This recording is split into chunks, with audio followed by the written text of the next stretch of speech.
তো হ্যালো বন্ধুরা, তোমরা সবাই কেমন আছো? তো আজও নিয়ে চলে আসলাম আমার সেই সুন্দর অ্যাকুরিয়ামটাকে, যেটা তোমাদের বেশ পছন্দ হয়েছে অনেকের। তো অ্যাকুরিয়ামের ভেতরে সৌন্দর্য তো তোমরা দেখতেই পাচ্ছ।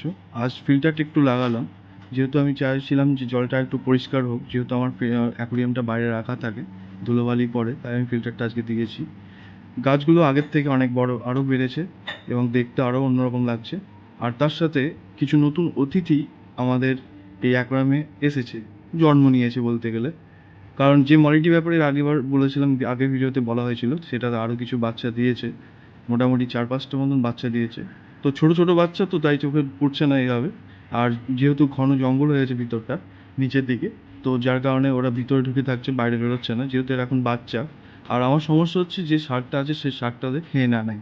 তো যাই হোক, জঙ্গলটা যে পরিমাণে আছে তাদের শার্ক ওদেরকে খেতে পারবে না, কারণ শার্ক অত দূর ভেতরে যেতেই পারবে না, কারণ আটকে যাবে।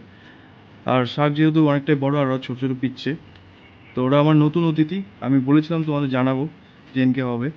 তো ফাইনালি আমি গত 2 দিন ধরে দেখছি যে নতুন কিছু মেম্বার আমার এই অ্যাকুরিয়ামে দেখতে পাচ্ছি। তো যাই হোক, তার মানে আর 3 রকমের কালার আমি দেখতে পেলাম। একটা হলো হালকা সাদা ধূসর, আর একটা হলো ইয়েলো কালার, যেটা ওর মায়ের কালার সেটাই। আর একটা দেখলাম ব্ল্যাক কালারের। আরও 2-3টে আছে ভিতরে, ফেড কালার টাইপের। তো আমার কাছে আছে এই মলি মাছ কোটায়। তো আমার এই এত বড় অ্যাকুরিয়ামটে এমন কিছু মাছ নেই, খুব অল্প সংখ্যক মাছ আছে। আমি বেশি কিছু রাখিও নি। আর এর তো এমনিতেই বংশবৃদ্ধি এখানেই হবে। তো এখানে যত বাড়বে বাচ্চা হবে, তত আরও অ্যাকুরিয়াম ভরে যাবে। আর এই যে অ্যাকুরিয়ামের সৌন্দর্য তোমাদের সামনে, ভালো লাগলে অবশ্যই কমেন্টে জানিও। আমি থাকবো তোমাদের ভালো কমেন্টের জন্য বসে অপেক্ষায়। তো ভালো থেকো, ভালো দিন কাটিও, আর এটাকে উপভোগ করো।